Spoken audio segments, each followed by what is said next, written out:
So hello and welcome. स्वागत है आप सबका मेरी चैनल बिजनेस ऑनलाइन में। मैं हूं ब्रिजेश और आज हम टॉपिक पर बात करने वाले हैं कि अगर आपकी एक छोटी सी दुकान है, छोटा सा बिजनेस है और इस बिजनेस को आप आगे ले जाना चाहते हैं, बढ़ाना चाहते हैं, तो इसके लिए वो कौन से स्टेप्स होंगे। जी हाँ, आज के वीडियो में हम ये डिस्कस करेंगे कि ये 15 स्टेप्स है जो कोई भी छोटी सी दुकान या छोटे से बिजनेस को आगे बढ़ाने के लिए बहुत ही इंपॉर्टेंट है। तो सबसे पहले हम ये बात करेंगे कि हमारे इंडिया में 95% पॉपुलेशन वो लोग हैं जिसकी आमदनी 50,000 से कम है, यानी कि फाइनेंशियली लोग स्ट्रगल कर रहे हैं। तो इसलिए एक मिडिल क्लास बिजनेसमैन को अपना बिजनेस किस तरह से आगे ले जाना है, इसके लिए मैंने ये वीडियो बनाया है। इसके कुल 15 स्टेप्स है और हर एक स्टेप पर मैं एक सेपरेट वीडियो देने वाला हूं। अपनी स्क्रीन आपको शेयर करना चाहूंगा। देखिए, आपके सामने एक बिजनेसमैन है। जैसे कि हमारे दो हाथ है, दो पैर है, एक सर है, पेट है। तो हमें भूख लगती है तो हमें दिमाग लगाना पड़ता है, हाथ पैर चलाने पड़ते हैं। इसीलिए हर बिजनेस के दो हाथ है, यानी कि वो उसके सोशल मीडिया के प्लेटफॉर्म्स है। दो पैर है, यानी कि वो सर्च इंजिन है, गूगल और यूट्यूब।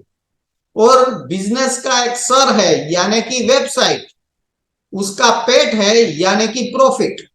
तो बिजनेस को अगर आगे ले जाना है तो उसे एक वेबसाइट चाहिए, सोशल मीडिया के 2-3 प्लेटफॉर्म्स चाहिए और 2 सर्च इंजिन्स चाहिए जो उसके बिजनेस की जो भूख है प्रॉफिट की वो उसे मिटा सके।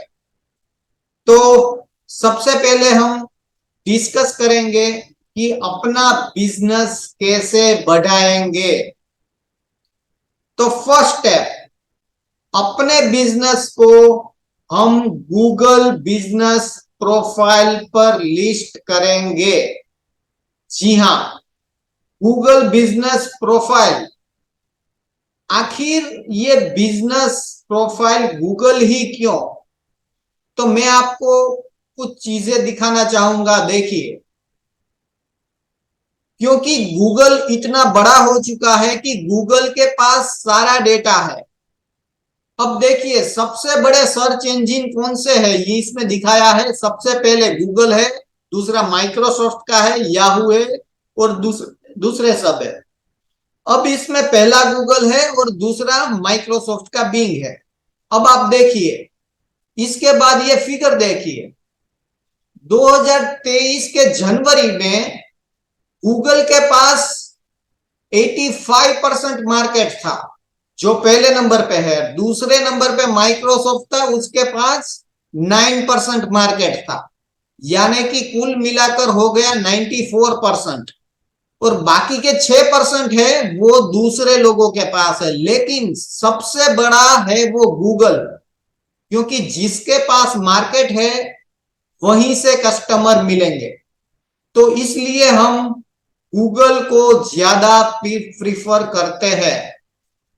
तो फर्स्ट रूल इज, अगर आपकी छोटी दुकान हो, कैसी भी हो, कोई भी हो, अगर आपकी केक शॉप हो या फिर आपकी कोई छोटी सी कपड़े की दुकान हो या फिर आप कोई डॉक्टर हो, आप डेंटिस्ट हो या फिर आप कोई केटरिंग सर्विस वाले हो, आप फ्लावर डेकोरेशन वाले हो, आप घर बैठ के अपना बिजनेस कर रहे हो, तो भी गूगल बिजनेस प्रोफाइल पर अपना बिजनेस लिस्ट करना ही होगा अगर आपको आगे ग्रो करना है तो।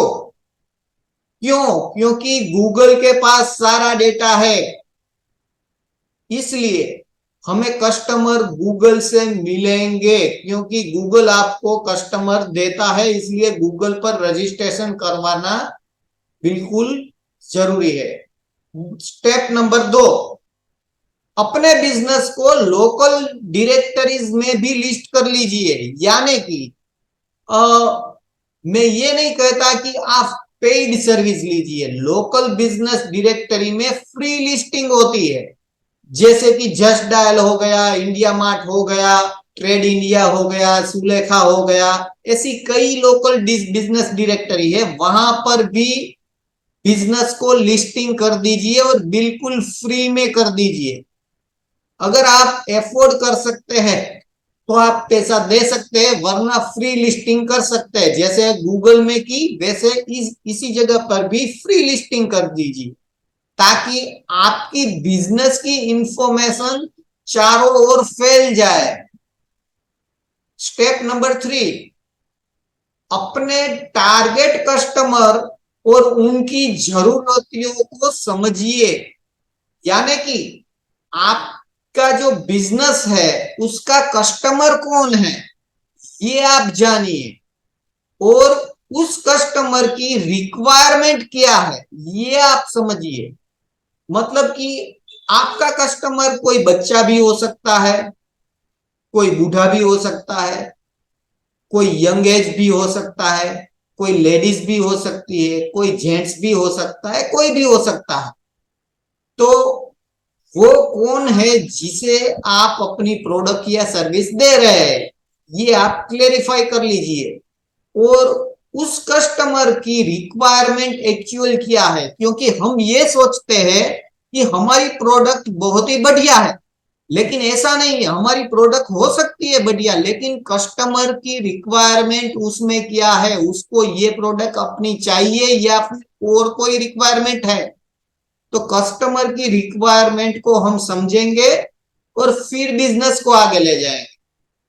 जैसा कि मैं आपको बता दूं कि बहुत पहले नोकिया के मोबाइल आया करते थे।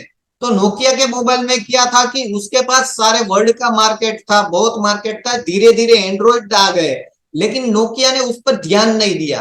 तो जैसे ही समय बढ़ता गया, लोगों ने एंड्रॉइड को पसंद किया और एंड्रॉइड लेने लगे। तब वो समय हाथ से निकल गया और नोकिया पीछे रह गया। और आज आप देखो कहीं भी नोकिया का नामो निशान भी नहीं है। क्यों? क्योंकि नोकिया ने अगर उस वक्त ये पहचान लिया होता कि नया ट्रेंड एंड्रॉइड का है, कस्टमर की रिक्वायरमेंट एंड्रॉइड की है, तो मुझे एंड्रॉइड मोबाइल बनाने चाहिए। अगर नोकिया ने पहले से ये सोच लिया होता तो आज नोकिया कहीं और ऊंचाई पर होता, लेकिन आज वो दिखाई नहीं देता। क्यों? ये सिर्फ एग्जाम्पल इसलिए है कि हमें ये पता चले कि कस्टमर की रिक्वायरमेंट क्या है, उस पर हमें ख्याल देना। इसके बाद में है नंबर 4, अपना जो टारगेट कस्टमर है वो कौन से ऑनलाइन प्लेटफॉर्म पर अपना टाइम दे रहा है। यानी कि आजकल कस्टमर चलकर हमारी दुकान पर कम आएंगे, लेकिन वो ज्यादा पर ऑनलाइन प्लेटफॉर्म पर रहते हैं। यानी कि फेसबुक पर रहते हैं, यूट्यूब पर वीडियोस देखते हैं, इंस्टाग्राम पर ज्वाइंट होते हैं।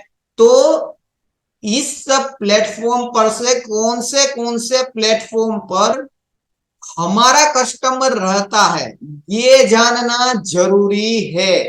क्योंकि अगर ये पता चल गया कि हमारा कस्टमर फेसबुक पर है या फिर इंस्टाग्राम पर है या फिर यूट्यूब पर है, तो हम स्टेप नंबर 5 में उस सोशल मीडिया प्लेटफॉर्म पर अपने बिजनेस की प्रोफाइल बनाएंगे और वहां पर हम अपने बिजनेस के रिलेटेड इंफॉर्मेशन देंगे। क्योंकि उस प्लेटफॉर्म पर हमारे बहुत सारे कस्टमर है। समझ लीजिए कि हमारे कस्टमर फेसबुक और इंस्टाग्राम दोनों पर, तो हम वो दोनों प्लेटफॉर्म पर रहेंगे। हमारे कस्टमर ट्विटर पर है तो हम ट्विटर पर प्रोफाइल बनाएंगे।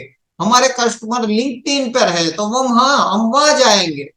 तो ये डिपेंड करता है आपका बिजनेस कौन सा है और आपका कस्टमर कौन सा है और वो कौन से प्लेटफॉर्म पर है। तो इस तरह से हम रिलेवेंट सोशल मीडिया प्लेटफॉर्म पर अपनी बिजनेस प्रोफाइल बनाएंगे। उसके बाद में स्टेप नंबर 6, अपने बिजनेस की एक वेबसाइट तो होनी ही चाहिए। आजकल हर कोई यह सोचता है, अरे भैया मेरी तो छोटी सी दुकान है, मैं क्यों वेबसाइट बनाऊंगा, मैं क्यों पैसा खर्च करूंगा। अब देखिए, सबको पैसा कमाना है। बिजनेस आपका छोटा हो सकता है, लेकिन आपके बिजनेस की इमेज कभी छोटी नहीं हो सकती। आपका बिजनेस चाहे छोटा हो, तो अपने बिजनेस की इमेज को बढ़ाना है। आपको सोशल मीडिया पर भी रहना है, सर्च इंजन पर भी रहना है, वेबसाइट बनानी है। क्यों?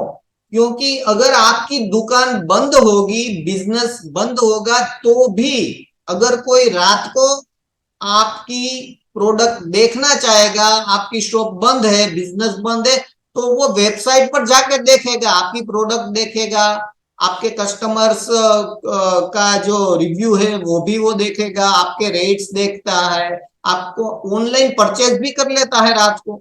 तो अपना बिजनेस इस तरह से आगे चलता है। तो बिजनेस की वेबसाइट एक बेसिक थिंग है, जो आज के समय में हर कोई उसे कैलकुलेट नहीं करता, इग्नोर करता है कि वेबसाइट बना के क्या करूंगा भाई, मैं तो डेंटिस्ट हूं। अरे भाई, आप डेंटिस्ट हो तो वेबसाइट बना लो, अपनी वेबसाइट बनाकर उसमें अच्छे फोटोग्राफ डालो, आप उसमें स्कीम लिखो कि भैया आप अपनी दांतों की सारवार मुझसे करवाना चाहते हैं तो मैं आपको फ्री में कंसल्टेशन दूंगा। तो इस तरह से आपकी वेबसाइट पर ट्रैफिक आएगा, ऑनलाइन अपॉइंटमेंट लेंगे, आपके पास आएंगे, आपके पास 50 इंक्वायरी आएंगी, इसमें 5 तो कस्टमर मिल जाएंगे। तो इस तरह से वेबसाइट बिल्कुल ही इंपॉर्टेंट है हर बिजनेस के लिए। सातवां, वेबसाइट को बना तो लिया, लेकिन अपने जो कस्टमर है उसकी नजरों में हमारी वेबसाइट को लाना होगा। ये किस तरह से होगा कि हमने जो सोशल मीडिया के प्लेटफॉर्म बनाए हैं वहां पर हम कस्टमर को अच्छी वैल्यू देंगे और अपनी वेबसाइट की लिंक डाल देंगे। उस लिंक पर क्लिक करने से कस्टमर डायरेक्ट हमारी वेबसाइट पर आ जाएगा और हमारी सारी प्रोडक्ट इंफॉर्मेशन और हमारी सारी कॉन्टेक्ट डिटेल सब वो देख सकेगा, और इस तरह से उसे हम पर ट्रस्ट होगा एक व्यापारी पर। नंबर 8, वेबसाइट तो बना ली, लेकिन उस पर जब कस्टमर आएगा तो उसे ट्रस्ट कैसे होगा। तो जब कोई कस्टमर अपना रिव्यू देगा, उस रिव्यू को वेबसाइट में डालिए, तो वो रिव्यू जब वो पढ़ते हैं, टेस्टिमोनियल पढ़ते हैं, तो कस्टमर को ये ट्रस्ट होता है कि ये चीज यहाँ पर जो लिखी है वो सही है और लोग इसको अप्रिशिएट करते हैं। इससे हमारी वैल्यू बढ़ती है कि आप या हम एक अच्छे व्यापारी है। नंबर 9, अपने कॉम्पिटिटर, उसकी सेलिंग और मार्केटिंग की स्ट्रेटेजी वो हमें समझनी है। यानी कि हमारा जो कॉम्पिटिटर है वो क्या कर रहा है। तो आज के इस डिजिटल युग में हम ये इजीली फाइंड आउट कर सकते हैं, क्योंकि हमारा कॉम्पिटिटर भी हमसे आगे होगा तो वो ऑनलाइन ही होगा। तो हम उसकी गूगल बिजनेस प्रोफाइल को चेक चेक कर सकते हैं, या फिर हम उसकी वेबसाइट को भी देख सकते हैं, उसके सोशल मीडिया कौन से है, कहां से किस तरह से यूज करते हैं, हम वो सारी चीज देख सकते हैं। उसकी मार्केटिंग की स्ट्रेटेजी क्या है वो भी हम जांच कर सकते हैं, और अपने बिजनेस को आगे बढ़ाने के लिए ये बिल्कुल ही इंपॉर्टेंट है। नंबर 10, अपने बजट के अनुसार अपने बिजनेस की एडवर्टाइजमेंट करनी होगी। अब देखिए दोस्तों, ये नियम है कि जो दिखेगा वो बिकेगा। यानी कि अगर हम अपने बिजनेस को किसी को दिखा नहीं सकते, अपनी प्रोडक्ट को किसी को दिखा नहीं सकते, तो हमें कस्टमर नहीं मिलेंगे। इसलिए एडवर्टाइजमेंट जरूरी है, और ये एडवर्टाइजमेंट हम करेंगे फेसबुक, यूट्यूब, इंस्टाग्राम और गूगल पर, क्योंकि जिस प्लेटफॉर्म पर ज्यादा हमारे कस्टमर है उस प्लेटफॉर्म पर हम ये कर सकते हैं। उसके बाद है कस्टमर को अट्रैक्ट करने के लिए लोकल इवेंट्स करना। अब देखिए, अगर छोटा व्यापारी है तो ये वो नहीं कर सकता, लेकिन अगर आपके पास कोई एजेंसी है तो आप उसको, कंपनी को कह सकते हैं कि यहाँ पे एक छोटा इवेंट हो रहा है, वहां पे कई सारे लोग आने वाले हैं, तो आप कंपनी के फंड से एक वहां पर स्टॉल लगा दीजिए ताकि कई सारे जो कस्टमर्स वो हमारी प्रोडक्ट को देख सके। अगर हमें अपने बिजनेस को हाईलाइट करना है लोकल लेवल पर तो ये बिल्कुल जरूरी है। आपने देखा होगा कई लोग बूथ लगाते हैं, रास्ते पे बूथ लगाते हैं, दो आदमी बैठते हैं, पेम्पलेट देते हैं और अपनी प्रोडक्ट को दिखाते हैं, ये इसकी सेल्समैनशिप है। और या फिर आप कोई इंडस्ट्रियल प्रोडक्ट है तो उसके इंडस्ट्रियल फेयर होते हैं, उस फेयर में आप पार्टिसिपेट कर सकते हैं, स्टॉल रख सकते हैं और अपने बिजनेस को आगे ले जा सकते हैं। ये हर कोई के लिए नहीं है, लेकिन ये किया जा सकता है। नंबर 12, अपने कस्टमर को अच्छी सर्विस दीजिए। आपने कितना भी किया लेकिन कस्टमर को अच्छी सर्विस नहीं दी तो वो उसे बिल्कुल ही अच्छा नहीं लगेगा। इसलिए अपने एम्प्लॉइज को भी आप ये बात बताइए, अपने एम्प्लॉइज को अपनी प्रोडक्ट के बारे में इन डिटेल बताइए ताकि वो अपने कस्टमर को अच्छी सर्विस दे सके और अपने कस्टमर के साथ अच्छे तरीके से पेश आना। ये भी बिजनेस की एक स्ट्रेटेजी है। नंबर 13, अपनी प्रोडक्ट को प्रमोट करने के लिए कुछ डिस्काउंट ऑफर देने होंगे। जैसे आप जानते हैं कि दिवाली पर सेल लगते हैं, जैसे आप जानते हैं कि होली पर आप जानते हैं कि कुछ प्रमोशन होते हैं कि 1 पर 1 फ्री, 3 पर 1 फ्री, या फिर आप इतनी प्रोडक्ट परचेज करते हैं तो इतने % डिस्काउंट। ये सब प्रमोशनल डिस्काउंट ऑफर आप लगा सकते हैं अपने हिसाब से। नंबर 14, अगर आप छोटे व्यापारी हैं तो ये नहीं कर सकते, लेकिन आप अगर ये करना चाहे तो कर सकते हैं। ये है कि अपनी प्रोडक्ट को आगे ले जाने के लिए इन्फ्लुएंसर की मदद लीजिए। अब देखिए, ये इन्फ्लुएंसर कौन है? ये वो लोग हैं जिसको कई लोग फॉलो करते हैं, जैसे कि 1 मिलियन, 2 मिलियन, 5 मिलियन, इतने लोग फॉलो करते हैं इन इन्फ्लुएंसर को, जो कि एक यूट्यूबर है। और अगर ये यूट्यूबर इन्फ्लुएंसर ये कहेगा कि ये वाला मोबाइल अच्छा है तो इनके फॉलोअर्स भी उस प्रोडक्ट को परचेज कर सकते हैं। जैसे कि कोई इन्फ्लुएंसर हो गई, कोई महिला जो कि रसोई काम सिखाती है अच्छी अच्छी, तो वो अगर कहेगी कि ये वाला मसाला आप यूज करेंगे तो आपको बहुत अच्छा टेस्ट मिलेगा, तो जो मसाले बनाने वाली कंपनी है वो उस इन्फ्लुएंसर को साथ टाई अप कर लेगा।